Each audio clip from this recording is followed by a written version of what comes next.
Someone's going to project their side.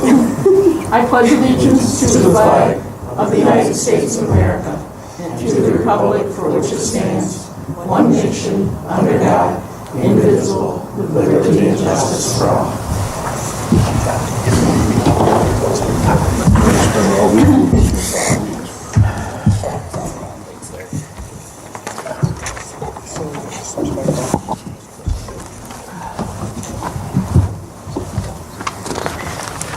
Question on the, I mentioned last month that we were going to try a new style of minutes. Those okay with everybody? We're going to add page numbers so that it's a little easier. Anybody have any additions, changes, modifications? If not, I'll entertain a motion to accept the treasurer for the minutes as presented. Move we accept.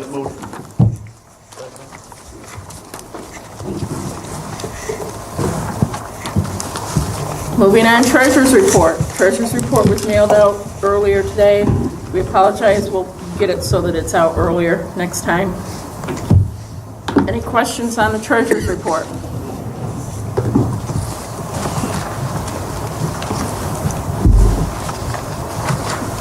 Motion to accept? Carol and Jay. All those in favor? Aye. Opposed? Abstentions? No correspondence on the enforcement list. I do have a couple things to read to you. The first is a resignation from the Remsco from Robert Meyer from Messina. He has taken a position with his current employer in Rochester and moving out of the area. So we have his resignation. And the second resignation that we have is for Jim Devers. Jim is spending time with grandchildren and family and traveling around, and decided it's time for him to put his family first and will not look to fulfill his obligations here, and his put in a letter of resignation. Any other correspondence? Are we doing it's been past practice that someone has as much longevity as Jim? We do some Recognition. sort of recognition. I mean, Jim was his original member prior to when we last back in Mercy Hospital. Was the Remsco? I ordered a plaque for him. A letter will be going to him inviting him to Spring Fling. A letter already went to Raleigh inviting him to Spring Fling to present him with his plaque there. So I'm hoping that we can get Jim there, and I have not heard back from Raleigh, but hopefully I'll hear back from Raleigh and that he'll be able to join us as well. Junior will be there probably if he I would like to request that we go out of order. We have a gentleman here to talk about the OD map, which is under new business. And rather than holding him up to go the rest of the way through, if nobody objects, I would just soon let him go first, and then we'll go back to our agenda, if that's all right with everybody. Everybody good with that? Yep. Go ahead, Randy.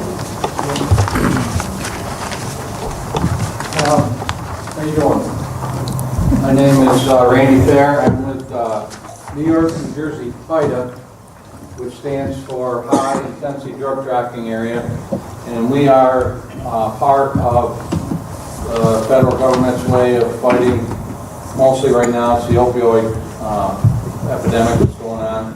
We're part of ONDCP. I myself am from up around the Messina area, right down the road from Carroll. And I worked with the state police for 23 years, and now I'm doing this job with HIDA. And what we're trying to do is kind of bridge the gap between law enforcement and public health and EMS, and get everybody kind of working together on the same page and provide any services that we can that will help you folks out, be safer, and help any other people out that might be hurting themselves or harming themselves out there. I think we had an overdose this morning, right? Down the road. So what there's different HIDAs around the country. I'm out of New York, New Jersey. I cover Franklin, St. Lawrence, Lewis, and Herkimer counties. My partner in Syracuse, who couldn't be here tonight, he covers Jefferson, Oneida, and a couple others in that area there. Kind of, he's got Central New York.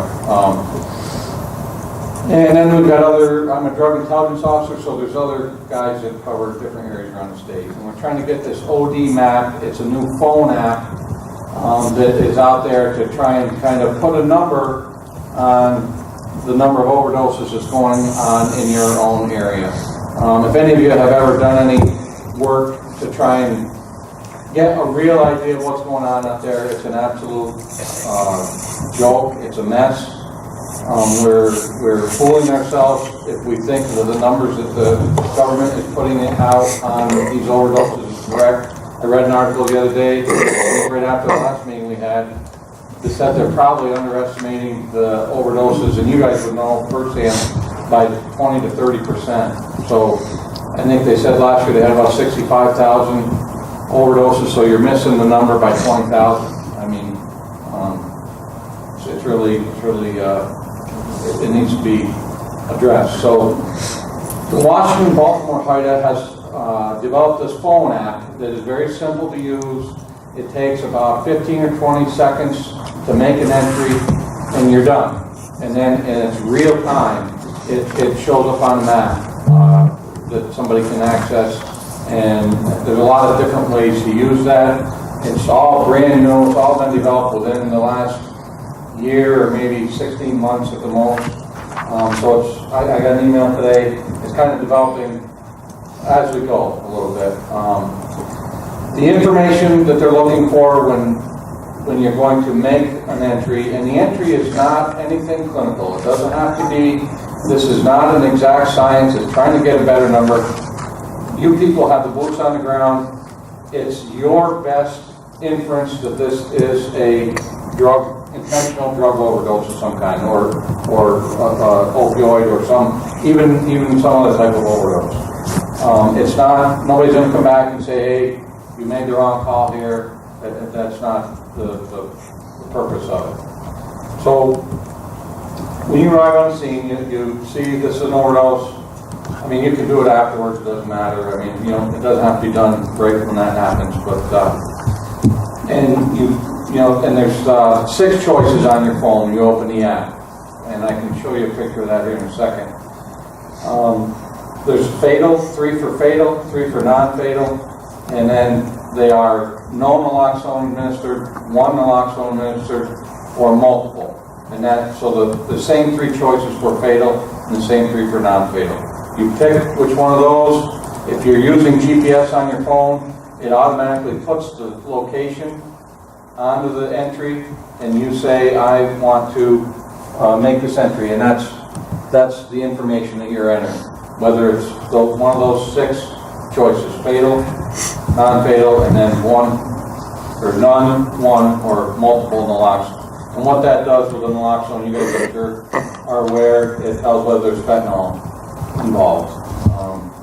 Normally with the heroin that we're seeing, if there's no fentanyl involved, 1 naloxone will normally bring somebody out of an overdose, whereas if there's fentanyl involved, and depending on how much, it could take multiple. And so that kind of gives you an indication. So what this does is it allows people like Ann and people in public health, you can, on the computer, after you've made these entries, in your area, you can set a spike. So let's say the city of Watertown, anytime there's 3 overdoses in a day, you want to get notified. So, I mean, you can be going along, they might be covered by a different rescue service, might be covered over here, and you can box out your area, whatever you want, size-wise, and they can tell you when you have that spike, whether it's 3 or 4 or whatever the case might be. It kind of gives you an idea that, hey, we've got some bad stuff in the area, we need to be looking out for this. And you see it happening. I mean, a little town where we are, I mean, if we see 1 overdose, we're probably going to see 2 or 3 or 4. right after that. Kind of give you an idea of what's going on. It can allow the, oh, there we go. That's good work. Kind of give you an idea of what you're dealing with. You can, public health can notify the hospitals, they can notify the treatment centers, you know, that this kind of thing's going on. Can notify the police that, hey, you know, we got a problem in the area, there's some bad fentanyl or some bad heroin being taken. The police, one thing that they can do, and you'll see it, you can go back and look at this thing historically, and what happens when these people go buy their drugs. They don't want to go very far to shoot up, so they might pull into a parking lot. Well, all of a sudden, if you've got a bunch of overdoses right in this one area, you can say, hey, somebody right there nearby is selling this stuff. Let's focus our attention on that area. You know, I mean, a lot of times they don't go very far. So I'll just step over here. This is what your phone would look like when you open it up. And here's your 3 choices for non-fatal and your 3 choices for fatal. You would just pick each one of those, whichever one it might be that happened, that you did when you got the scene, enter that. And if you don't have your GPS on your phone, you can manually enter the address. The other thing you can do is when you get back, if you forget to do it, you get back to your station, you can enter it then. It's not set in stone that you have to do it there at the scene. So it's a good system. The one thing I didn't mention is that it is free, it costs you nothing. It'll put you in connection with other agencies around the state. I think today, I thought it was on this email that I have here that I printed out today, but it's not. They gave the number of agencies in New York State that are already using it, and I'm not even going to say a number because I don't want to be wrong, but it was a lot. Long Island, Suffolk County are both up on it. Erie County out in Buffalo, they're getting counted with this. The whole county's up. Broome County is up and running. I mean, there's multiple places across the state that are up and running with it. There's different ways of using the information. Public health, I know like in Broome County, one thing they're doing is they're looking at the overdoses, and if they have more than one at a location, then they're teaming the police up with public health and some treatment providers to go knock on that door. Now they don't know, because there's no personal information, they don't know who overdosed there. But they're going and knocking on the door and saying, look, we understand somebody here is having a problem. We'd like to help. We're here to offer services if you're interested. And that's what they're doing with it. And there's multiple ways that other agencies are doing the same thing.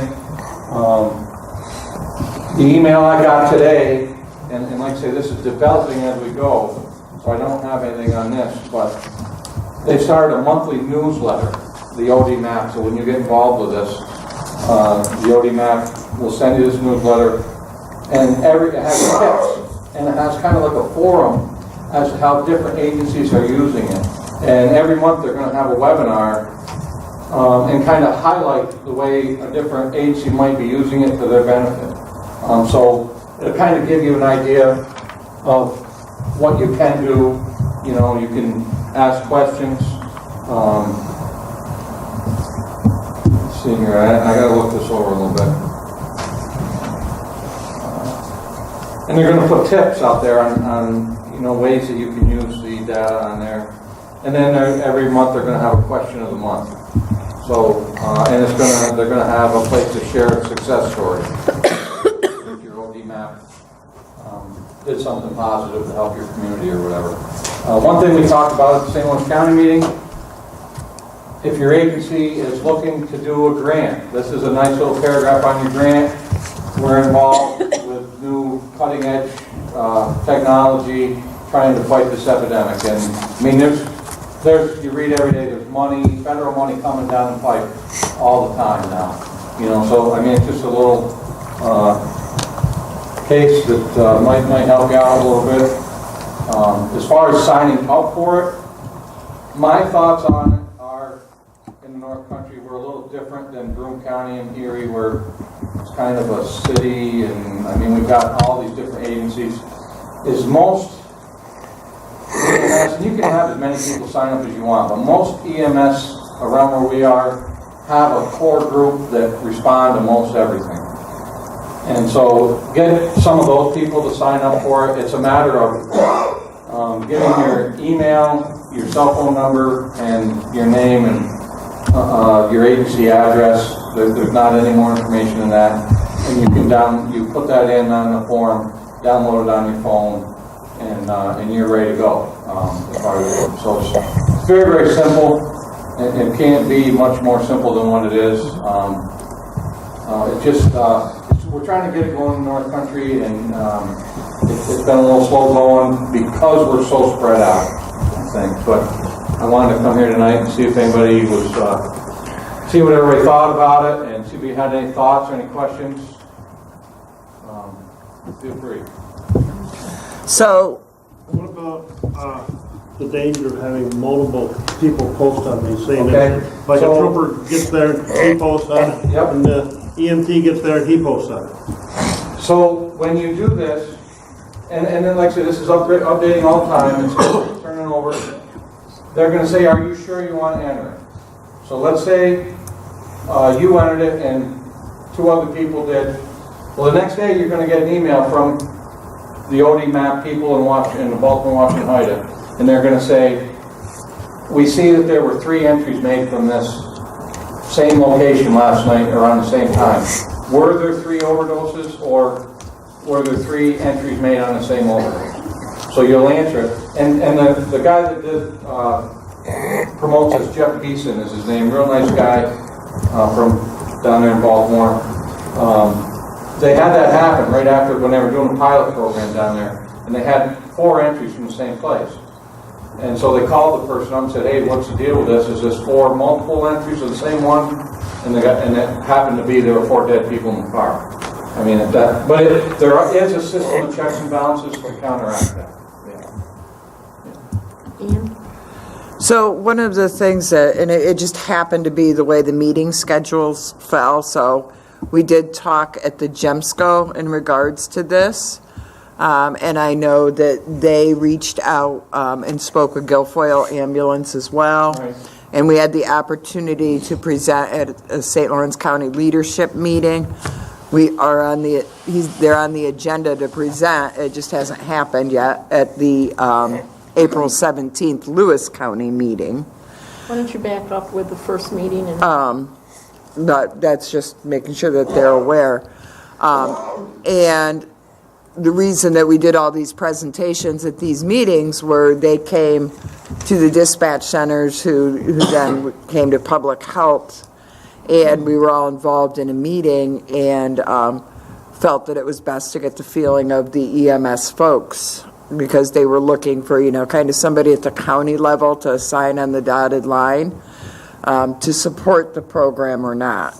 And because of the logistics at the county levels to sign for anything with the reviews, etc., Debbie and I were at that first meeting and thought, well, we could endorse this regionally and just make it easier for folks, and then these guys could reach out. It's been a trick trying to get it implemented, honestly, because we went to the dispatch centers, but they didn't push back on it, but it doesn't fit there as well up in the North Country here, because we're kind of so spread out, and it's Well, if you don't mind, if I can speak to that. So for the dispatch centers, I think in the other areas, and tell me if I'm wrong, but my understanding is, the dispatchers don't necessarily know it's an overdose.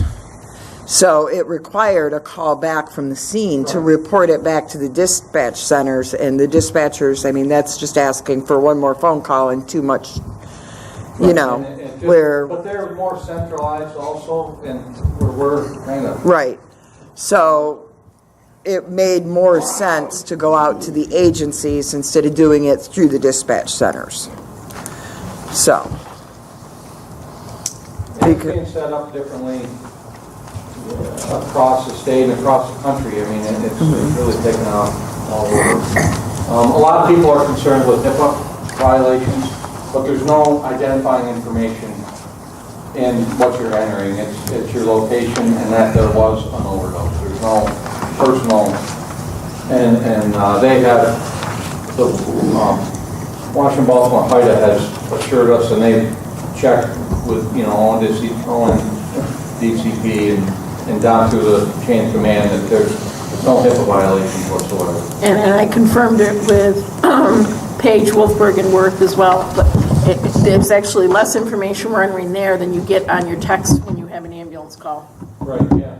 That's less information, because a lot of times on your text, it gives you a name or whatever. There's no name associated with this. It's just an address that you're responding to. Is this something each agency signs up for? Or Well, the way we're going to do it's different all over the place. The way we're going to do it here, what happens is you get like a blanket agency that signs up. So if this works, Ann will sign up, and she will sign her agency up. I will say, Debbie will sign the region up. And you're going to get a code. You're going to sign your agency up, you'll get a code. So then everybody that wants to sign up after that, she will give the code to, and you just simply go on. A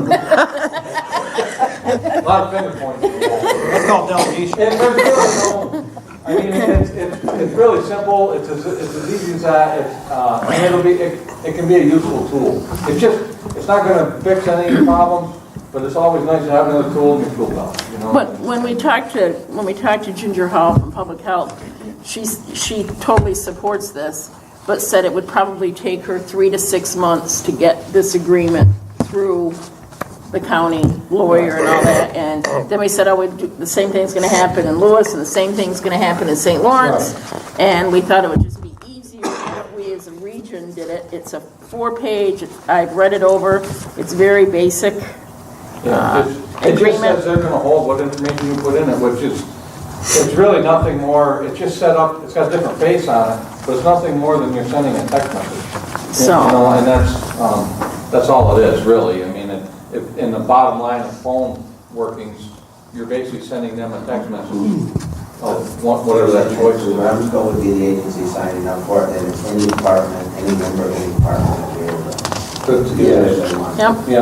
Yeah. And there's going to be some departments that are going to choose not to participate. Yeah. But if we can get some real-time data rather than 3 or 4 years old, I mean, whatever we get to be better If than you go what we get online now. now, and you guys I'm sure know this, if you Google overdose statistics, the most recent information you're going to find is going to be 6 months, if you happen to Google it at the right time that report came out. And even that information, like I say, is 20 to 30% off. So it's terrible. And I think we're having a bigger problem here in the North Country than what anybody will admit to or will come out and say. I mean, and a lot of it is because we are so spread out. I mean, if somebody overdoses in your little community, everybody knows about it because you know everybody pretty much. But it's so spread out that it doesn't get the attention that it is in the cities where maybe they're having 15 in a day or whatever in the neighborhood. That pops up quickly. I got to share a quick overdose and talk about the stars aligning for this person. There was this person as a passenger in a car on Route 81 coming into Jefferson County, and apparently he'd taken some meds in a bathroom in Oswego coming up through. Went unconscious, his girlfriend pulled over, called 911. A person that was a CPR person stopped and started CPR. The next car that stopped was a Narcan administrator from Onondaga County that had Narcan in his car and gave Narcan to this person before our ambulance got on the scene, and he was conscious when we got there. But talk about the stars lining up. I mean, it's not even necessarily people. Yeah, it's not necessarily people in your community. It can be people. Now he's lucky, so he's going to keep doing it. That's what's happening. So anyhow, I think what we're looking for is endorsement by this body to move forward, and then there's no work on my office. They're doing all the work as far as with the agencies. So am I gathering this and supplying a code. because some departments are fire department oriented, and it's harder to get some people on board with EMS stuff from top management. Those people can still sign up for this. The actual members can sign up for this and do it. without worrying about the fire chief that Well, doesn't understand EMS? that's in your own department. I mean, I don't see why anybody would balk at it, really. I mean, I'm the president of my little fire department too, and, you know, if they want a few guys to sign up, I wouldn't have any problem. You know, I mean, we've got people in our local rescue unit that are in the fire department too, you know, so, you're not committing to that much, really. I mean, other than the fact you're gonna make an entry on your phone every once in a while. So,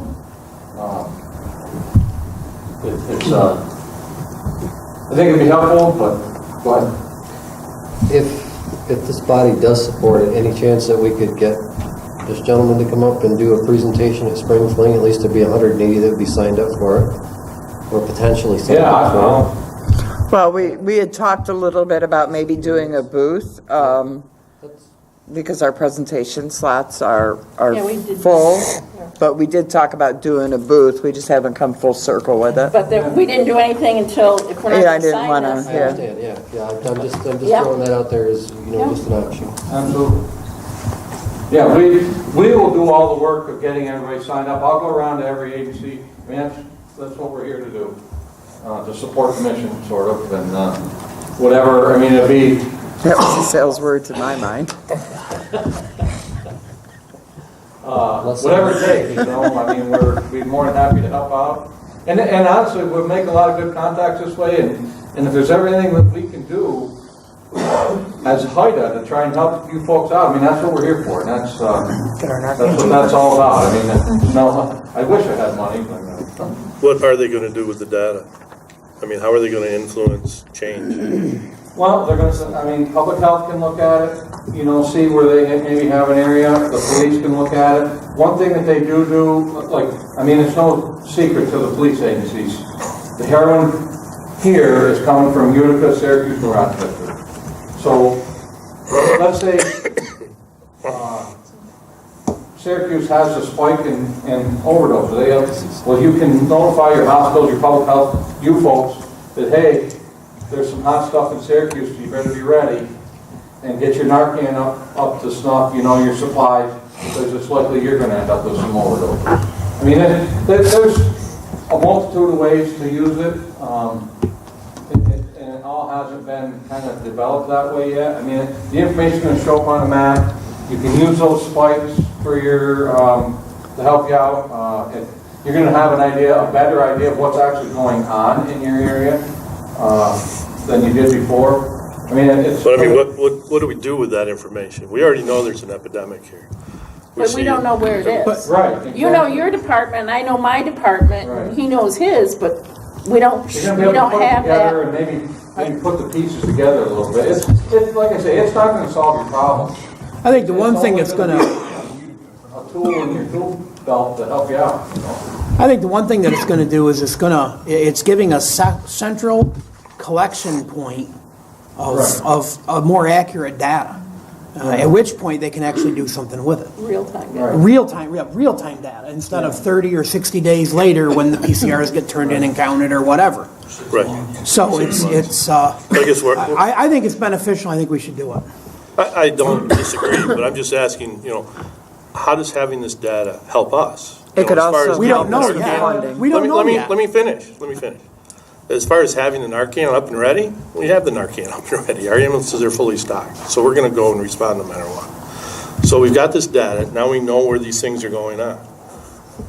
How do we help? What other groups are part of this that can use this data? How do we fight this situation? Well, How do we keep them out of the ambulance? I wish I had all those answers for you.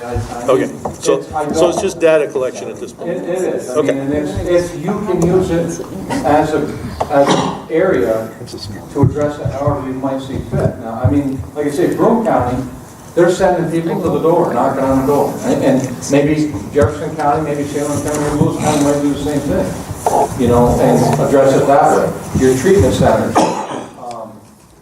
maybe they could use the information somehow, being that it's a little bit more accurate than what you had before. And as an engineer, I can tell you, you can't elicit change until you can measure what's going on. So now you Absolutely. can measure.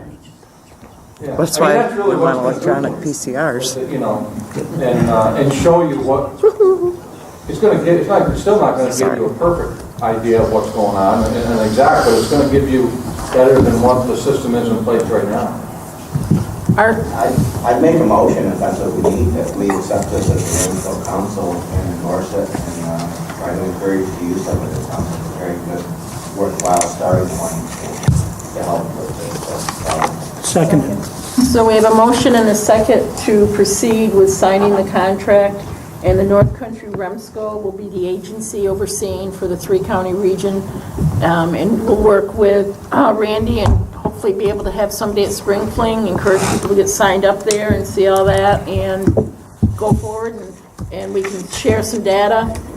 You know, we can indicate what agencies for our June meeting have signed up, and then maybe by the September meeting, we'll have some data that we can share and see what it looks like. And I believe you guys somebody is going to be coming to the Lewis County meeting on the 17th. Yeah, I'll be there. Any further discussion? All those in favor? Aye. Opposed? Abstentions? I think this, like I said, I got this email today on the monthly webinar with the ideas. I mean, they're more than happy to accept any idea somebody comes up with a way to use the information. I mean, and give a success story or a scenario of, hey, we're using it in this manner, what's everybody else doing? So, I think that, be creative. Thank you, Randy. Okay. Thank you. Anything else? Thanks for jumping me in there. I appreciate it. Thank you. Thank you.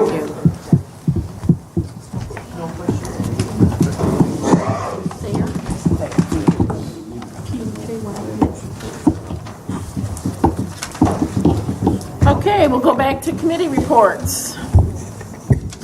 Dave Allen, auditing. I've been tied up the last couple of months with out of state, so I haven't done anything on that, and kind of hoping we're going to do election of officers and a treasurer, and we can work together and set up some kind of an auditing plan here. And we need to redo committees after tonight's meeting because two of your members are no longer on the, so I will use SurveyMonkey and send out the committee things again.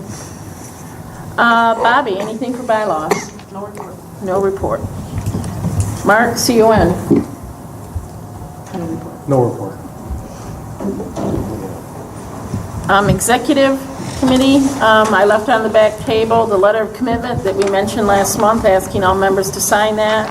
And under new report, we'll review the credit card policy and procedure and see if anybody has any modifications to that. Legislation? We did not have a meeting, but as everybody saw, the governor's budget got passed. Community paramedicine did not make it in it, even though he himself had put in information regarding community paramedicine, how important and vital it was. Legislation did not include it. Legislation did include the $6 million Medicaid supplement, which is a huge assist to all the ambulance companies that do billing, because as we all know, Medicaid does not even pay to cover the cost of the ambulance run. Along with that is a Medicaid payment reform that is out there. While it's not ideal, at least it did get passed. There's $12.6 million included in that to through some form of a scale that they have developed to start slowly increasing or modify payments for ambulance runs. While it's not what we've been looking for, it is something. Next year it's 18.4, I think it is, $1 million. Again, it's not what we are asking for, but at least it is a step in the right direction. It's a 5-year phase-in plan, and each year it's supposed to increase. Again, as we know in New York State, that all depends on if they continue to increase, approve that funding. There was several of us that went and met with Senator Ritchie's office to discuss Medicaid reform, community paramedicine, municipal CON law, possible changes that are going on. And since the community paramedicine didn't make it, the Medicaid reform did, and the 209B is still being discussed. 209B is municipal law 209B, which right now, and it's important to understand how this works. Right now, Medicare allows for paramedic interface with a fire department-based ambulance. It'll pay that fee.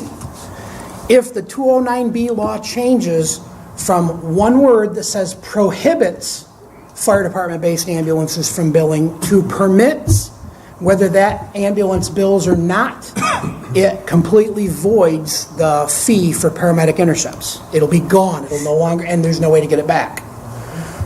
That was fought for over 30 years ago in Washington, D.C., and New York State is the only state that has it because New York State is the only state that has a municipal law that says fire district, fire department-based ambulances cannot bill. It prohibits them. With that word change, that will do away with that. So what that actually means is that all Medicare recipients will have to pay for their own paramedic interface. So they'll go from paying 20% of the allowable to potentially $500 or $600 out of pocket. The huge fight on that is that the fire department ambulances, and again, we're representing all ambulances, so it all depends on who's going to bill and not bill. I think it was 3 years ago that we polled our area for the few that were left that are fire department-based ambulances, and they had said they didn't want to bill because they were concerned they would lose their donations and other funding. My understanding is that the big push is over the Glens Falls region and Long Island. So that is still it's a hot topic. We've been advised that since this is an election year, that there are senators whose arms are being twisted who in the past have prevented it from going through. And their arms are being twisted by fire department-based organizations, IAFF, FASNY, etc. So that's just legislative report. That's all I'm doing. I'm not saying one way or the other. It's just that's where it is and the background information and what 209B is. That's what I have for legislative. Any questions? Just one, Deb. Correct me if I'm wrong. If that goes through, right, we would be able to set up a contract with the actual billing agency, the fire department, and have them pay us directly for our services?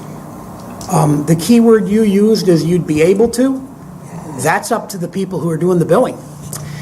The concept that is being pushed over Facebook is that, well, you have ambulance companies that are doing that right now. You got billing ambulance companies that are BLS and billing ambulance companies that are ALS, and they have a contract. They have an agreement of how much they're going to pay, and they do. Here's the problem. If the billing fire department chooses to set that up with you, then you can. If not, you're billing the patient because you're not going to stop billing. It costs you money to send that paramedic out. Now what do you do for the fire departments that choose not to bill? They're not going to pay you. So it's not a matter of that you can. You can set up with anybody you want to, anybody who's willing to set up with you. And again, that's, ambulance A with fire department B agreeing to do that. And if fire department B says, I'm not paying you a penny, then you don't have an agreement. Yep, and that's a lot of the discussion that's out there is what are you going to do? What are you going to do? One of the agreements one of the compromises that Nice Vera and Onion. Nice Vera represents the New York State Volunteer Ambulance Corps. If I got the New York thing. State Volunteer Ambulance and Rescue Association. Thank you. And Onion, United New York Ambulance Network, that's the commercial providers, have been working together on this one throughout we've been fighting it for almost 15 years. They've been working together on this because it harms both sides. So the compromise that we offered out is, okay, find a way to take care of because the whole idea really is the patient. You don't want the patient to end up with that larger bill. Find a way to make that right for the fire departments that aren't going to bill so the patient is not set with that bill. What are you going to do to fix that? So anyway, that's what's out there. Any further questions? Okay, the next one is membership, and I'm going to start this. As I mentioned, we had a couple resignations tonight, but I'd like to talk about Article 3 of the bylaws, number 3, that says 3 consecutive unexcused absences or failure to attend 50% of the meetings in the council year shall constitute grounds for automatic termination of active membership. To qualify for an excused absence, the member must submit a written request within 2 weeks of the missed meeting, which shall be reviewed by the chair and adjudicated by the executive committee. So I have the attendance for this last year. Starts with April 3rd of last year, and it goes through February 5th. And there's some people that we need to discuss, and then there's some people that terms are up that you need to decide whether you want to put them on or if we don't want to. The executive committee, we had a meeting and we discussed these, but it didn't go through the February meeting because we needed to follow the bylaws that say for that last year. So I'm not looking to offend anybody, I'm not looking to embarrass anybody, but we're going to take each one of these and discuss them, and then you folks can decide what you would like to do. So then I can work with Carol and the membership committee on getting out the notices in the papers for the openings that we have. So this way we're only doing it once, rather than doing it and then turning around and spending more money and putting more ads in there. So the first one is Michael Abrenzio. So we're talking 4 meetings, April 3rd, June 5th, October 2nd, February 5th. He's attended 1 meeting. Which meeting? The June meeting. Almost a year. So you need a motion on each one? Is that what you need? Yes, that's what I need. Motion to, what do you use, dismiss? Terminate. Motion to terminate. That's what's in the bylaws. So we have a motion to terminate Michael Abrenzo's Remsco membership. Do I have a second? Second. Bobby. Bobby. All those in favor? Aye. Opposed? Abstentions? One abstention. Pardon me? One abstention. 1 extension. The next one we need to talk about is James Barr. James, his term has expired. He's attended 3 of the 4 meetings. So do you want to do these individually, the ones that we need to redo, so we talk about them, or what would be your preference? Because you may not agree with some that I say to... He's made 3 of the 4 meetings. So he's made the required meeting. But we need to renew his, you need to vote on extending his membership, because his membership is expired. I'll make the motion to extend his membership. Second. All those in favor? Aye. Opposed? Abstentions? So he will be 2 years. He'll go What forward. county is that? Pardon me? What county? St. Lawrence. The next one is Joe Bova. Joe has met the 50% requirement, and his term is expired as well. Motion to extend.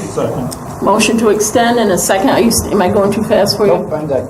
All those in favor? Aye. Opposed? Abstentions? The next one is Charlie Brennan. Charlie did not attend 1 meeting the last year. He made 3 out of 4 meetings. He did not attend He didn't any. make He any. did not make any. Then Did not make I any. make the motion that he be terminated. So we have a motion and a second to terminate Charlie Brennan from the Remsco. All those in favor? Aye. Opposed? Abstentions? The next one is Mark Devers. Mark's term has expired, 100% attendance. Motion to extend. All those in favor? Aye. Opposed? Abstentions? Next one is Debbie Foltz, 100% attendance. Her term has expired as well. Motion to extend. Second. She's in trouble. Second? Did somebody second? All those in favor? Aye. Opposed? Abstentions? Next one is Let me Larry start Gerard. retiring. Larry had just missed 1 meeting. He missed the October meeting, and his term is expired. Second. All those in favor? Aye. Opposed? Abstentions? Next one is Jay Gannett. Jay did not make any meetings last year. Jay is here tonight, had some extenuating circumstances, and has expressed an interest with me on staying on the Remsco. Second. We have a motion to extend in a second. All those in favor? Aye. Opposed? Abstentions? Next one is Ron Hantz. Ron was at 3 of the 4 meetings, has indicated that he will probably stay only through the beginning of next year, plans on retiring, and his wife is going to retire, and they have some things, but he would be willing to stay probably through April of next year. Motion to extend. Second? Second. All those in favor? Aye. Opposed? Abstentions? Next one is Wayne Lovett. Wayne did not make, or Wayne Love, sorry. Wayne Love did not make any meetings last year. Motion to terminate. Second. Second. Motion and a second to terminate. All those in favor? Aye. Opposed? Abstentions? Stay.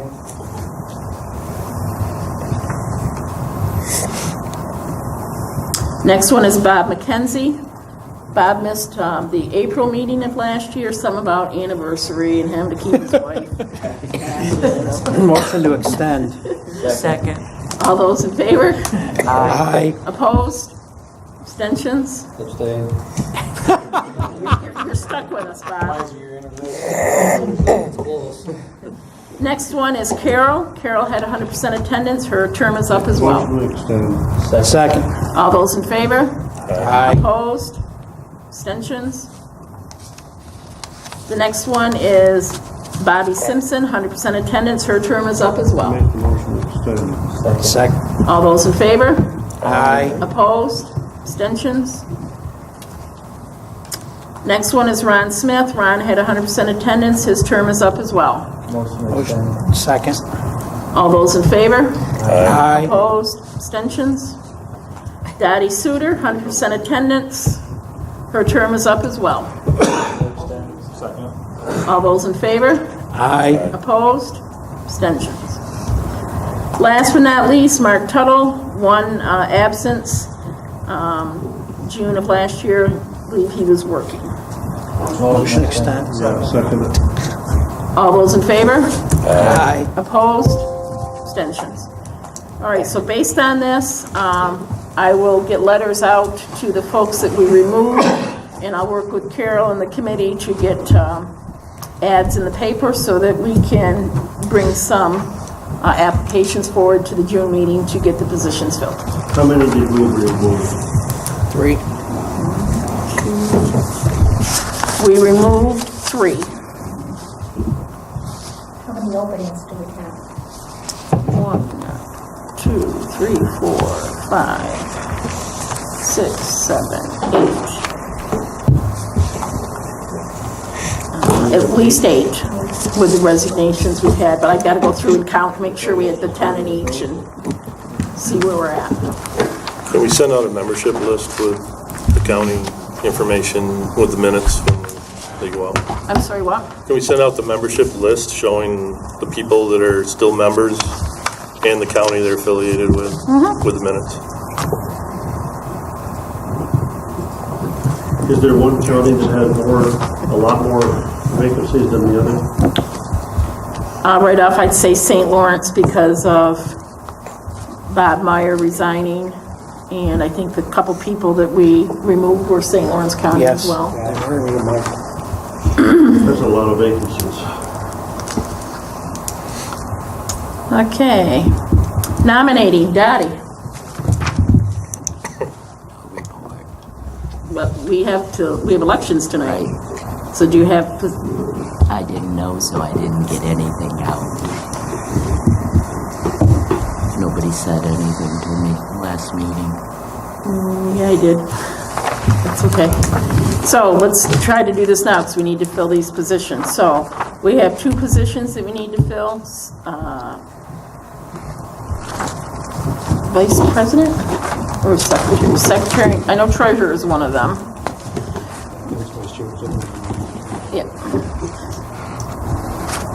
Check the minutes to confirm.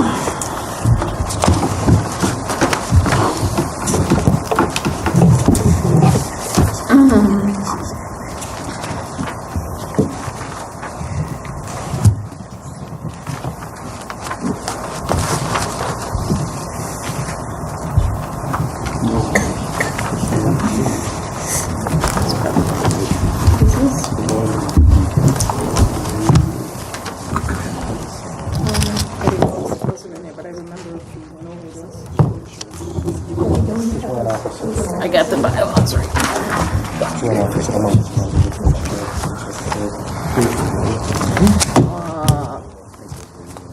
Chair and secretary will be odd years, and the vice chair and treasurer will be even. So, vice chair. Vice chair is currently held by Mark Beavers. I nominate Mark. Second. We have a nomination of Mark. Do you accept the nomination? Sure. Any other nominations from the floor? Any other nominations from the floor for vice chair? Any other nominations from the floor for vice chair? We're doing the elections right now or just nominating? Just nominate. Okay, thank you. For the position of treasurer, nominations from the floor.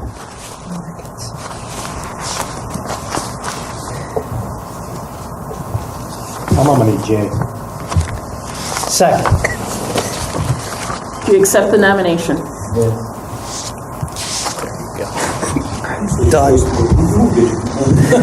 Done. Done. We haven't done the voting yet, so. Any other nominations from the floor for the position of treasurer? No dancing. Any other nominations from the floor yet. for the position of treasurer? Dave Allen. You just did. Dave. Dave Second. Allen. Do you accept the nomination of treasurer? Any was other quick. nominations from the floor for the position of treasurer? Almost too quick. Okay, so I think it's a pretty easy now voting here. So for the position of vice chair, we have Mark Devers. Once again, I'll just go through this to make it legal. Are there any nominations from the floor? Any nominations from the floor? Can somebody make a motion? The secretary cast one ballot. So we have a motion that the secretary cast one ballot for Mark Devers for vice chair. Very good. We have to vote on that, don't we? No, Nothing to vote on. there's nothing to vote on. There's only one. It's only one. It's all done. For the position of treasurer, we have Jay Gannett. Any other nominations from the floor? Any other nominations from the floor? Make a motion, the secretary cast one ballot. I'll second. So we have a motion and a second to cast one ballot for Jay Gannett for treasurer. Very good. Takes care of that. Yay. Thank you, Jay. Congratulations. Jay, I'll get with you because we have to do some minutes and get them notarized and all that before we can take care of the other things. Peter, So, awards, after some emails were decided on. Sorry, Ann, I forgot your letter, but Ann was Educator of the Year. Jim is Leadership of the Leadership Award. Jim Devers and Smith. Jeff Gibson's ALS Provider of the Year. Denise Rager from Lewis County, and also the folks from the Joel Davis for Communications Folk of the Year, and the Agency of the Year is Henderson. Other than that, I have nothing else to report. I just get a list of that from you later. Sure. Or you want to email it? Email me to remind me. Okay. program agency and REMAX. Ann. Just a minute. Thank you. I was kind of taken aback from that. I didn't know I was nominated. Well, they're not supposed to nominate you unless they talk to you first. Oh, well. I knew somebody was going to. I didn't know they had. I hit it. So there you go. They can hide things from me. Thank you. All right. I'm going to be back to the beginning here. Okay, I'm going to mix the program agency, REMAC, and Remsco all together. So at the REMAC meeting tonight, we discussed, there was a couple agencies that were interested in carrying fentanyl only instead of fentanyl and morphine. At this point, the REMAC, due to drug shortages, is supporting that they continue to carry morphine, even if they are carrying fentanyl. There was discussion on agencies, or the potential for the region to kind of become the platform or the contracting entity that would allow agencies to do 100% online CME for their providers if they wanted to. So following that discussion, it was decided to pull the agencies, and basically the only reason the region would be involved with that is to provide a financial platform. So, we would be the one entity, and then if you get a financial incentive, if you get, more people involved, then the price could potentially be cheaper for them. So to pull the agencies and see whether they're interested in that. Excuse me. It was approved to move forward and require that agencies in the North Country move to electronic PCRs within 3 years. And when I say agencies, I'm referring to ALS or transport agencies and ALS first response agencies.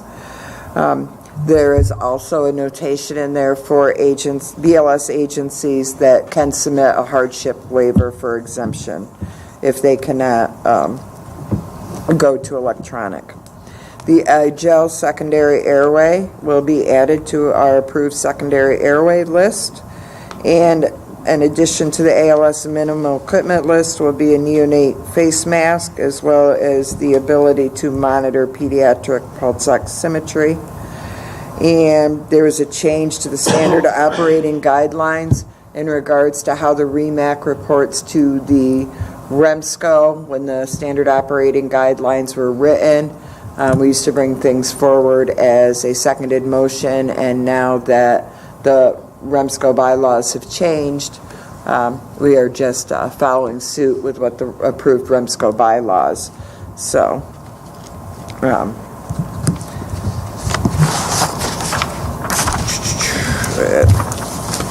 moving forward with the program agency report, which will cover some of the other things that we discussed. We discussed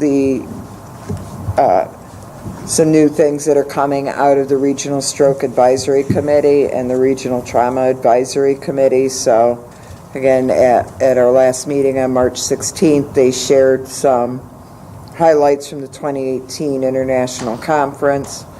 I'll get into those on the next slide just quick-like. And the fact that, and it was reported from the last state EMS meetings, that the DOH is not going to be the ones that are accrediting the stroke programs any longer. So they'll be moving that out of the Department of Health. We're just not sure what the plan is yet. Again, the next RSTAC and RTAC meetings are on the 22nd. So some of the highlights that came out of there that I thought was worthy of this body to know and the REMAC were the recommendation of utilizing TNK as a single bolus is as effective as utilizing infusions of TPA for our stroke patients, which could certainly help our facilities who are stroke-ready centers, I guess, or TPA-capable centers here, and then they are transporting the patients onto a primary or a comprehensive stroke center. That may help with the transport a little bit. And the other item of concern is that the burn center was reported that 100% of their burn patients are coming in hypothermic. So something just to keep back in the back of your mind. And they said that that was both seen in interfacility transport patients. The listed departments up there were provided with BLSFR paperwork. DeGrasse, Clare, South Russell, we've met with them a couple times. They had surrendered their CON in 2014, and they have shown interest in putting an ambulance back on the road. So after we met with them, I provided them the policy statement and the price listing from the region to kind of guide them in what they would need to do to obtain a CON back. And I also encourage that they do complete the BLSFR paperwork, because they could certainly be a BLSFR entity. And at last I knew they were going to do that. And we did receive the BLS agency code for Carthage Fire Department, who applied at the previous meeting. Not a lot of regional adjuncts to report. We did receive a syringe epinephrine notice from 3 Mile Bay. There's a couple others out there, but we had to send them back to get some more information. And then we're still waiting on some limited lab licenses for those departments that were previously approved. I did a partial ALS inspection at Seaway Valley, and we'll be finishing that at some point. There was not an ALS provider available to allow me to get into things I needed to inspect. There's really nothing new on this slide, just giving you an idea of all our entities who are EPCR. As reported previously, all agencies eventually will have to complete an EPCR 5136 form for the state. Many agencies have been proactive in getting this done. So there's the list of them. We also helped New York State. Their data guy, Peter Brody, came and did 3 sessions, 1 in each county, and helped agencies who are utilizers of the EPCRs and able to get to the image trend system, how they can pull data from that. So there was 26 attendees overall for the 3 sessions. A large discussion on the PCR delinquencies. So these are all entities that have not turned their PCRs in on a timely manner. And it's discussed that we will be reaching out to their medical directors, and that potentially going down the road, if they do not start to turn PCRs in a timely manner, that it could affect their ability to it could affect their level of care and or modalities that they may hold with the region that's approved by the REMAC. CME evaluators, there's no real change there for the agencies. We've had a couple sessions, and I've had a couple other departments contact me that say they've canceled their sessions because nobody's signed up. So I know I canceled 2 in Ogdensburg because there was no RSVPs. Again, I will reschedule a few more, but it's imperative that we go back to our providers and make sure that they're signing up. This is a new process. And again, they can't wait till the night before and say, you know, hey, can you do my CMEs? Because that's not fair to any of our CME evaluators or our agencies. Training, so I completed refresher Narcan training and original Narcan training with Ogdensburg Fire Department and Ogdensburg Police Department. I've done 2 of those. I have 1 more to do next week, and the EPCR trainings. So upcoming on April 19th, we will be hosting the behavioral or managing behavioral emergencies in the EMS environment. That's a previously scheduled training session that Dr. Benham was going to come and do, and we were snowed out. So it's rescheduled. It's limited to the number of people we can have there based on our space, but we are going to try to videotape this one and be able to offer it for CMEs. So the Coverdale Stroke Program has had new life breathed into it.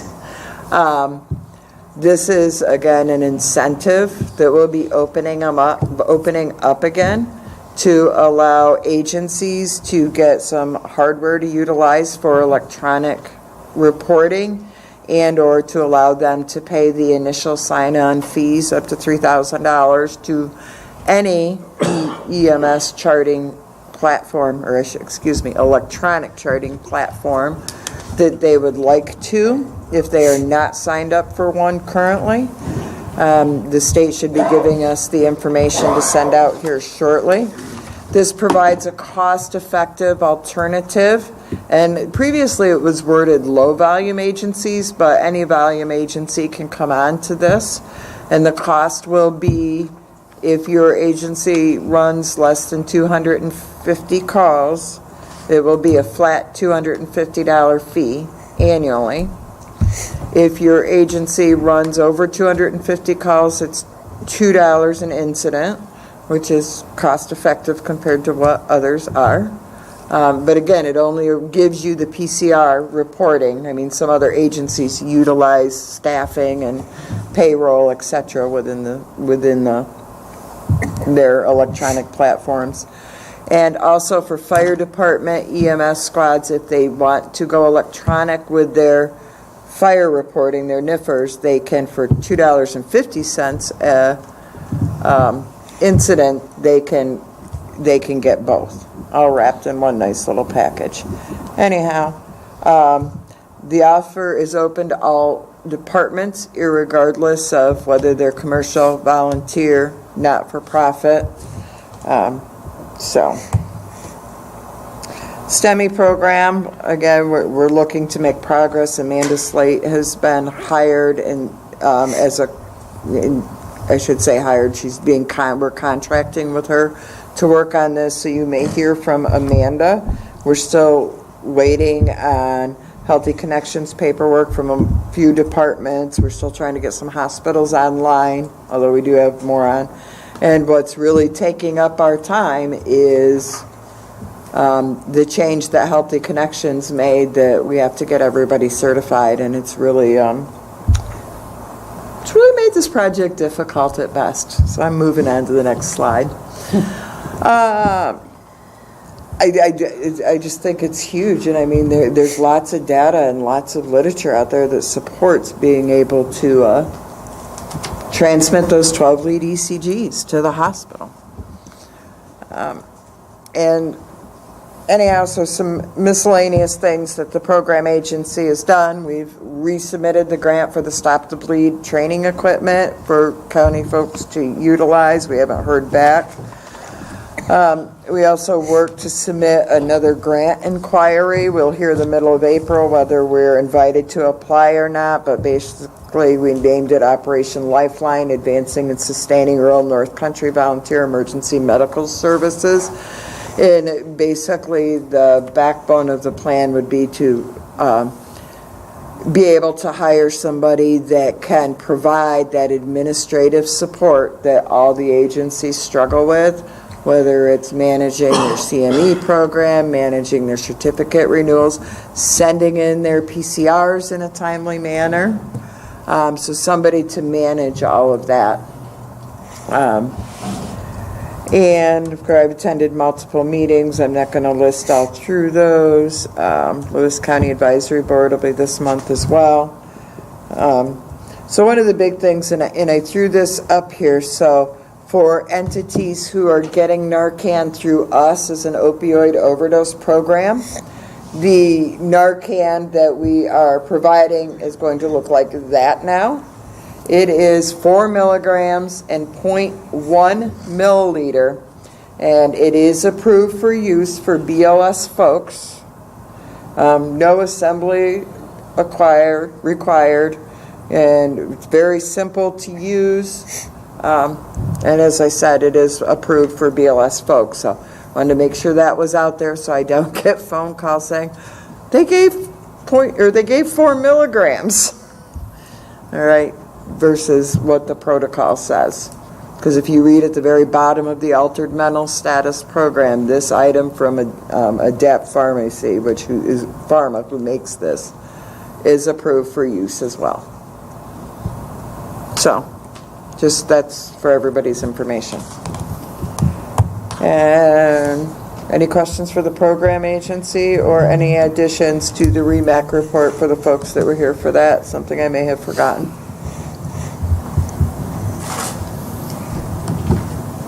Because you're going to talk about the committee appointments, right? Because that's on the agenda elsewhere. And Spring Fling's on the agenda elsewhere, I believe. Okay. Safety. Just now, you've been on that shooter program, so we will remember Deb, Remsco, training and ed. Semsco, we haven't had a meeting since our last meeting. Training and ed. Art, Chelsea and I met today for training and education, and we discussed SUNY Canton's course sponsorship renewal. And then we discussed just some things on CICs and getting people to become CICs in classes. That's my report. At this time, I'm going to add some information under training and ed and course sponsorship for Jefferson Community College, so everybody's aware. If you aren't, Janine resigned in January as the paramedic director. And last fall, they had a meeting and brought a bunch of stakeholders together and said, you know, we're losing over $100,000 every year on this program. We can't justify when only 2, 3, 4 people are graduating. What do we need to do to change it? And a lot of people gave a lot of great ideas. And they wrote down the list. Janine came back. I helped her redo the whole program. We were able to cut it down to 15 months. And the college does not want to take it down from 2 years to 15 months. They want it to stay at 2 years.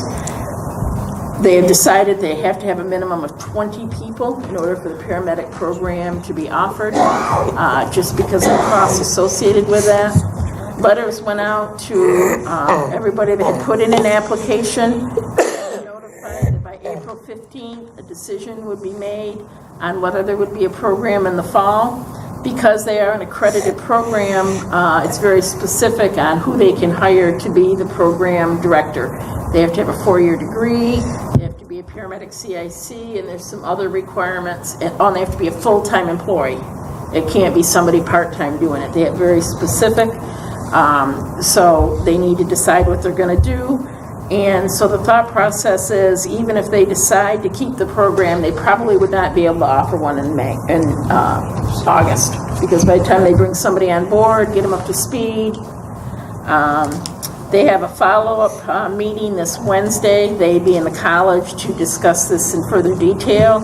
And Tom Finch, the VP, committed to getting back to me on Thursday, letting me know what their decision was. Debbie and I had gone down and met with some folks from the Herkimer program to see if they would be interested in offering the distance learning up here in this area. They obviously did not want to step on any toes. If the paramedic program was going to stay, they, were not interested in doing that. SUNY Upstate has reached out to us and expressed a concern as well. So I did discuss this with Tom Finch, and if they decide not to do the program this fall, they will give us a letter of support to allow another course sponsor to come into the area and offer the program. So we hope to know in the next few weeks so we can proceed with this. Andy Johnson, John Morrissey, Mike Bogozzi are all aware of the situation. And when we met with Andy, when did we have that meeting? A while ago. October, November. He had committed to helping us get through the barriers and trying to make it be a relatively smooth process so we could offer a program by the fall. So once we know more, I will share that with you.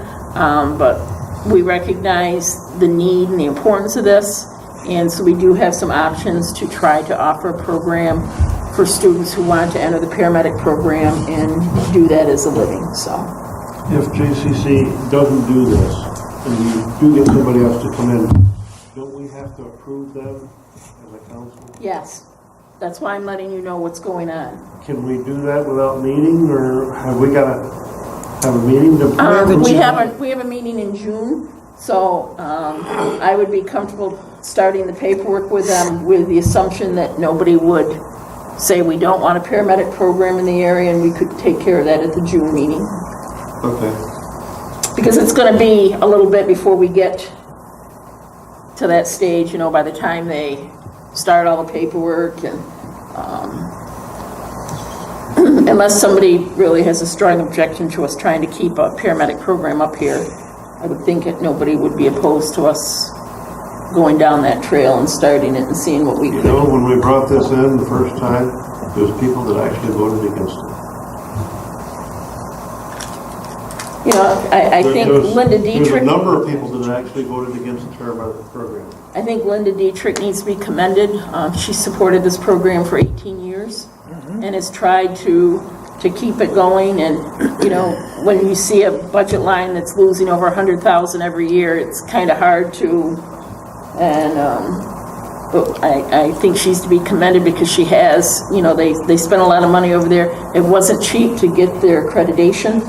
And there's going to be some folks that, you know, there's every year those few that don't get all the requirements done, so they've got to, you know, they'll be lagging to get through, so there will be some stuff there. I have had the conversation with Tom that there was some supplies that were bought by the regional council, and that those would need to come back to us and not go over to the nursing program, which is where most of the stuff will be pilfered to. But the things that were bought by the region for the EMS community, we will make sure that we get back and that we make them available for either agencies to borrow or whatever we need to do with them. So, does anybody have any questions on? That's all the information I have. I will send out an email after I hear from him on Thursday and share with you what he says. We know there are some requirements in order to do the distance learning, and we've got to check into that. And somebody asked me before, what does the speed have to be? And I'm like, you might as well say yeah to me, because I don't understand any of that, nor do I want to. So, but the state is very up on what needs to happen, and so are the paddocks from Herkimer to. Kristen, did you do that program? Yes, I did. How many months is it?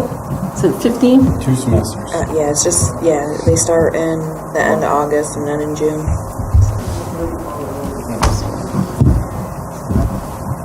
Any questions on that?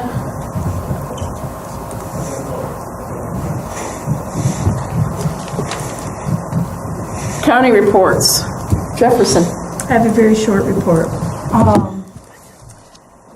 Jefferson County Public Health is going to be doing a pod drill on April 26th. It's going to be a flu pod, even though they're giving flu shots, but it's going to be a pod drill. EMS week, if there's any agencies in Jefferson County that are doing anything in the agencies for EMS week, if they please let our office know and send out whatever you want, help you in any way.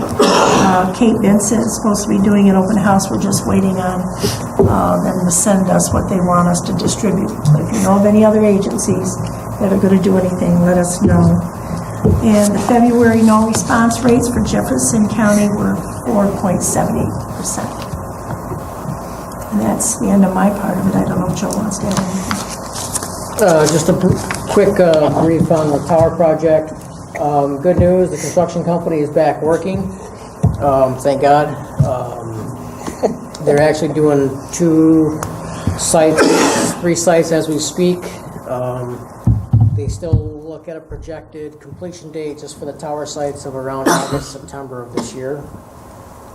That's not including all of the equipment, Motorola, radio systems, microwave systems. Currently, right now, we're working on fire department, EMS, law enforcement talk group paths. So that's ongoing. We're still obviously in the very early stages of this project. So as things progress, I'll try to keep everybody updated. Questions for Debbie or Joe?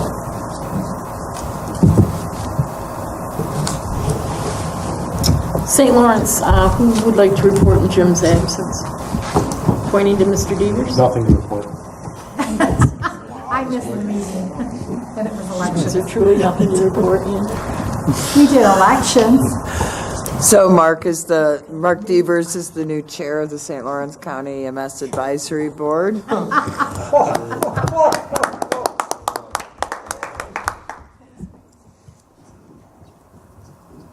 Nothing? Okay. Is your CC class going, or is it? I got a whole 2 students. Right now, Art's loving my payroll bill. I heard you were doing it for nothing. No.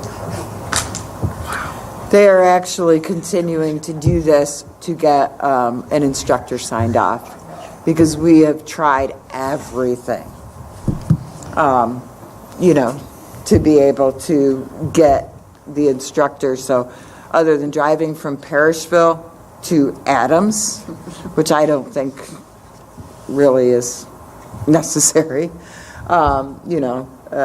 to get the 7 topics, what is it? I always get this backwards. 7 different 30 minutes worth of 7 different ALS subjects. Because there is nothing in place for new instructors. If they don't do that ALS requirement, then they can never teach, they're certified at BLS, even if they're a higher level of care provider. And, until they get that something in place so that they could advance if they start out as a BLS provider.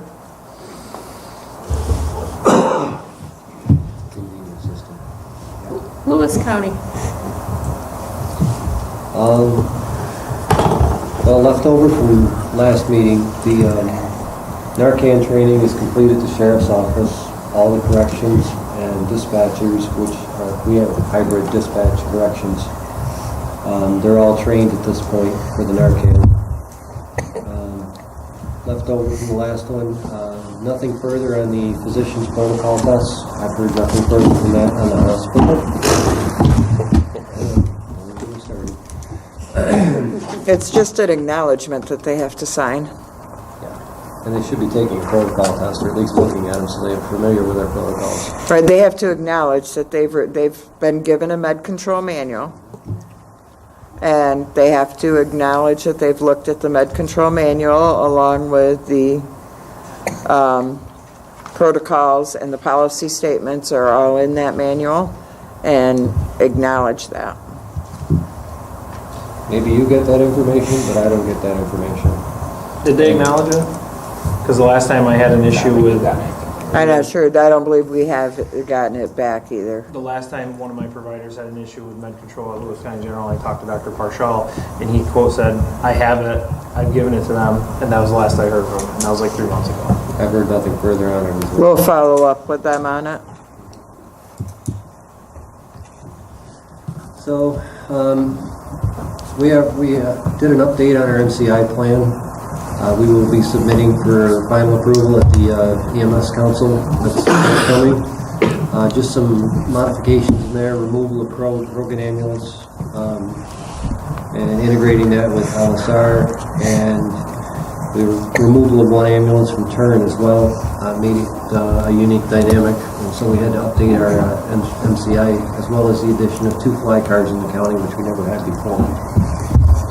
So we did a hybrid tabletop exercise. That was a MCI in the southern end of the county. I say hybrid tabletop because it was actually radio communications done over the radio as well as a tabletop exercise. No assets were moved during the course of the drill. It was just communications. We did do a full-scale ice rescue class in Krogan, or ice rescue drill in Krogan, and that was on 317. And that included rescue, fire, and EMS. That drill went exceptionally well. The company that was overseeing it had rave reviews about the quality and speed in which the drill happened. They had the expectation that these ice rescue drills would last like hours, and I said, no, that's not how we do business up here. It's cold out, it's wet, they don't want to be out on the ice. And he was very surprised when the whole drill was over in like 20 minutes. So we've got another hybrid scale drill coming up next week with Kraft and Lowville. That's going to be a hazmat drill. And all of these are deliverables for our dispatch governance project. And they had to be done through the dispatch, but whatever our agencies can get out of them and whatever the regions can get out of them as far as a drill goes, we're just requesting as much participation as possible. So by no means is nobody mandated to do these drills. May 5th is our emergency responders banquet at the Elks in Lowville, so we're looking forward to that as well. That's it for Lewis County. Unless you have something else to add? Snort Run's coming up. Oh, yeah. The Snare Run is kind of become, I didn't mention that because it's kind of become routine for us, and that, I won't be here, so. But anyway. But no, it's so well organized after doing it for so many years that it may seem to be a heavy lift, but it's really not. It's kind of like mowdown. We talk about it a little bit, but it is what it is, and it's going to come anyway. And unfortunately, now it's coming to Jefferson County, so So now it's all new for you.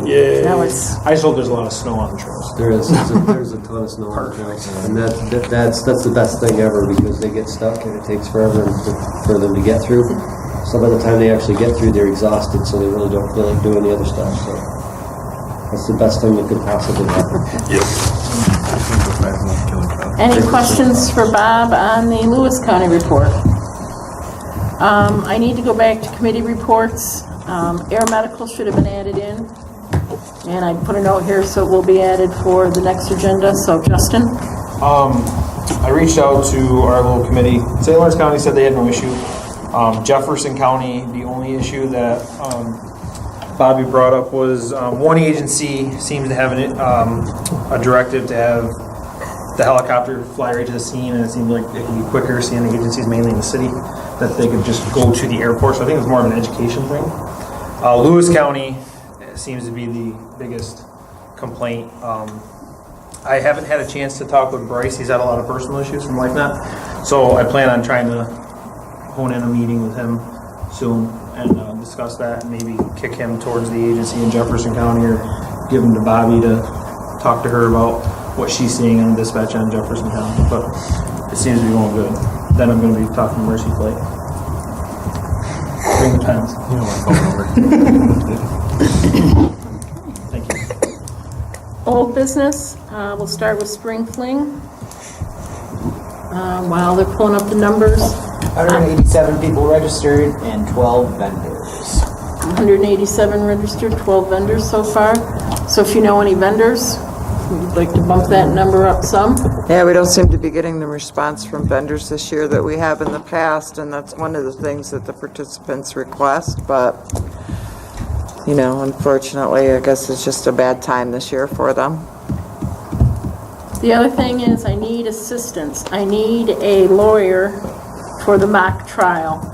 I've personally reached out to 5, and Bob reached out to Luann Mosier for me, and because it's spring break, there's a lot of people going out of town. So what I told the REMAC was, do not need a lawyer that week, because I don't know if you can get one. You may spend a few days in jail, because I don't know if there's anybody available to hire, because everybody is not going to be around. So I'm looking for a lawyer that we can use Thursday night for the mock trial.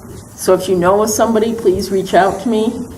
We need to try to get this nailed down this week if possible. We had quite a few people signed up for the mock trial. Do you remember what it was for? I don't remember what it was. It was a good number, I remember. So some assistance there would be greatly appreciated. If you know somebody, reach out to me. I believe the volunteer worker sheet made it around. We need help with registrations, with scanning. Remember, we bought a couple additional scanners, so that should help speed that up some. So if you can do anything there, it would be greatly appreciated. Did you already check with Karen's office?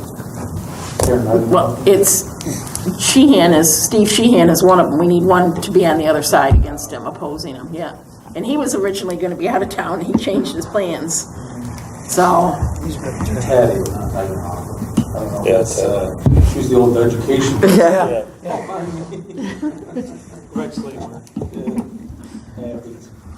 Ann and I went up last week. We sat down with Janine and went through some concerns from last year's Spring Fling and some things that had been brought up. She's checking into the internet access. You know, they have a line that comes in that is rural Jefferson County. You can't get much further away from the city than Alex Bay.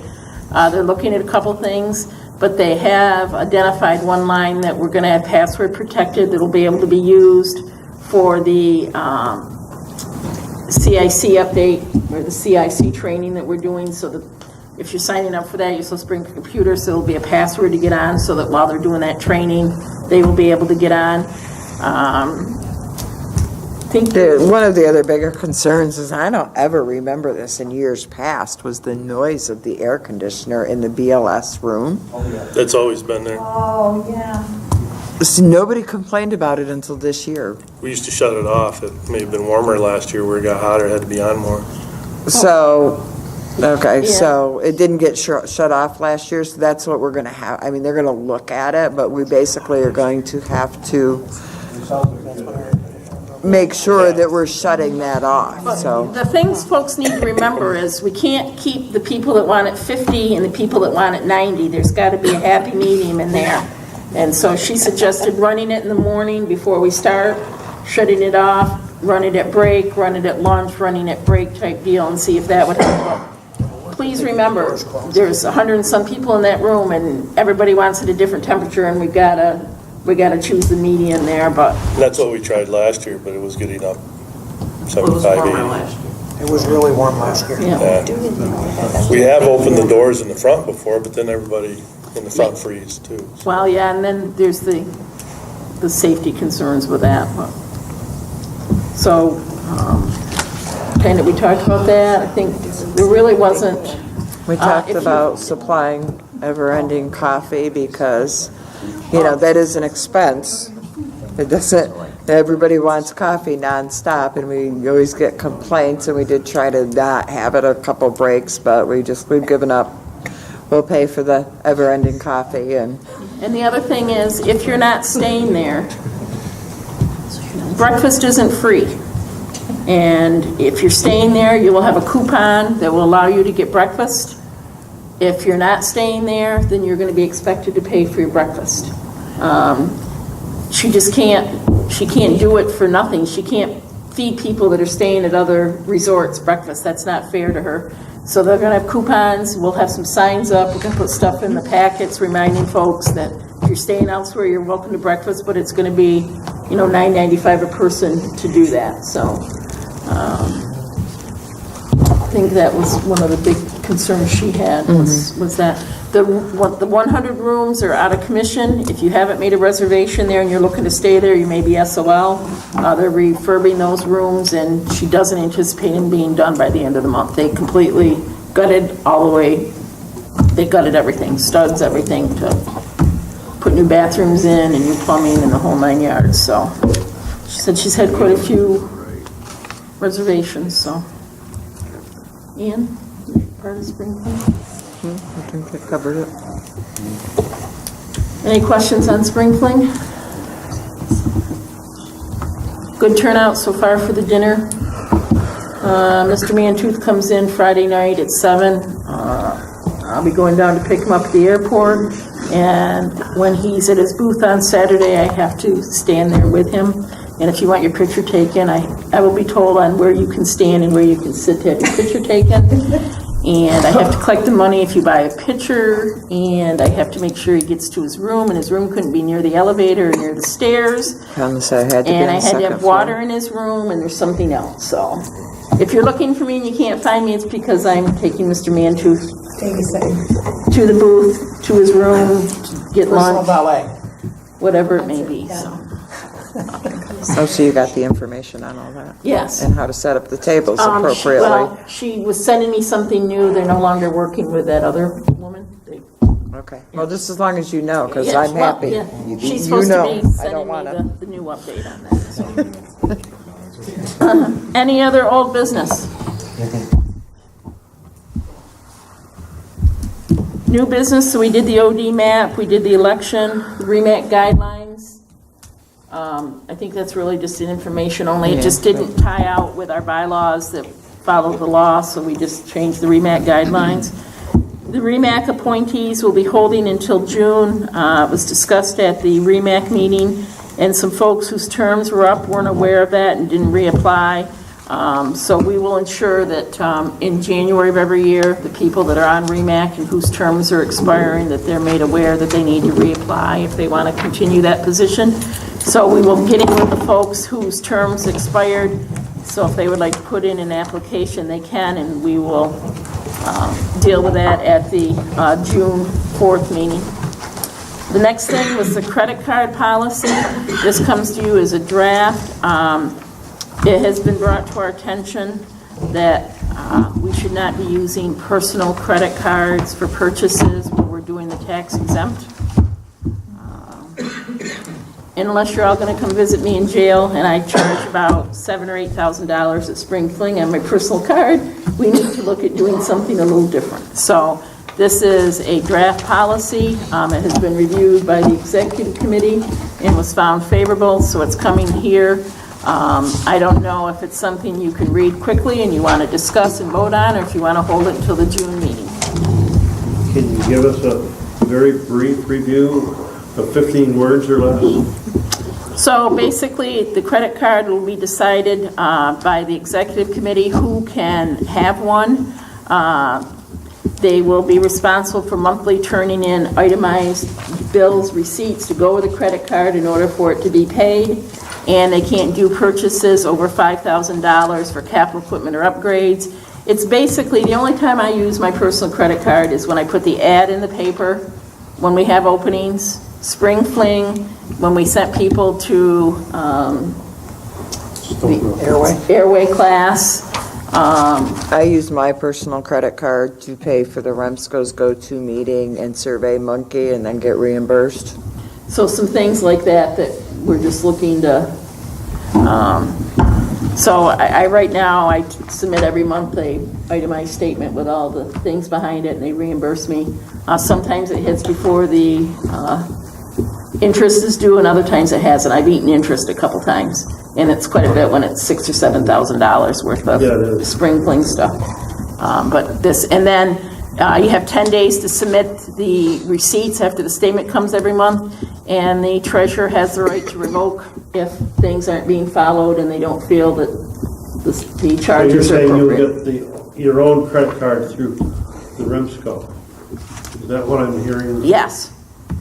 What bank would be underwriting that? We would probably go with Community because that's where our checking account is, and there wouldn't be any fee, and as long as you pay it every month, you don't pay any interest. Will they issue one with the limits that we need? Yeah. How many are you thinking again? Just one to begin with. Okay. And then, we can give it a few months, you guys can look at it, I can give you an update, the treasurer can give you an update, the office can say whether there's any issues or concerns, and then we can And once, Need a motion to approve that. and once that's done, I'm hoping that I'll be able to, they'll either have to sign on to Survey Monkey themselves, or, I just send the bill and they pay it, Debbie pays it with that card, or whoever has the card pays it. Because right now it's automatic renewal, it just renews automatically on my card.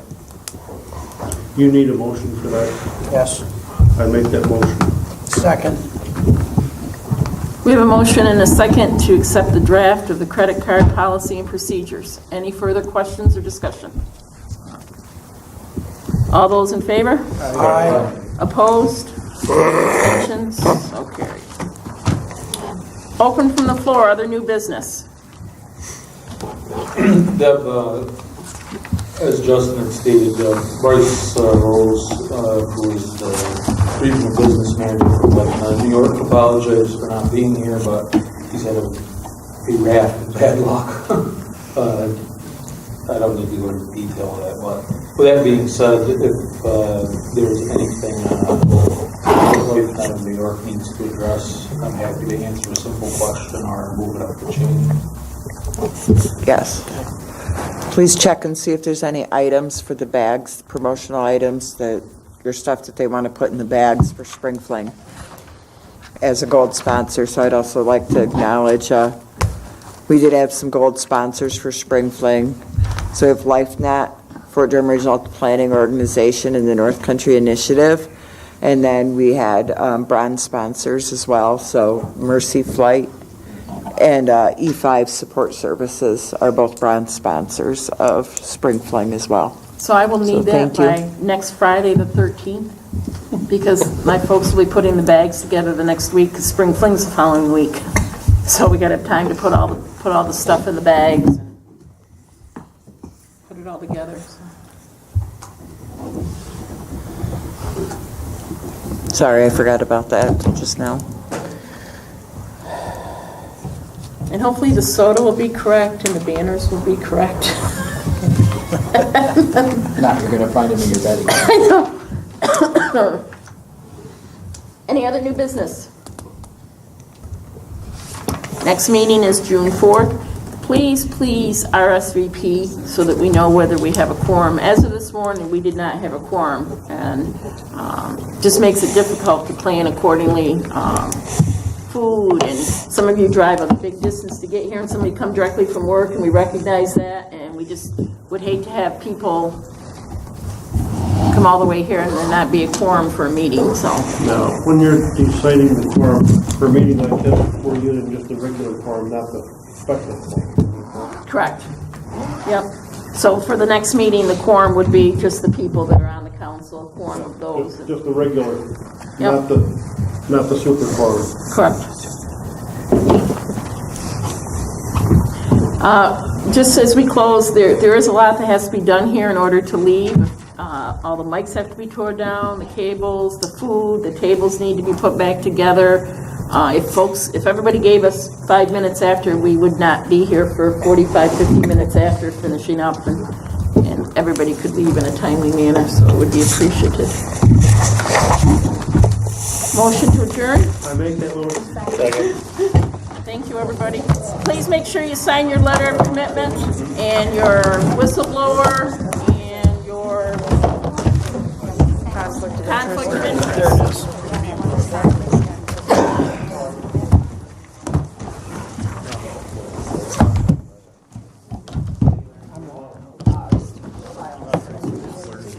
I'm a board member.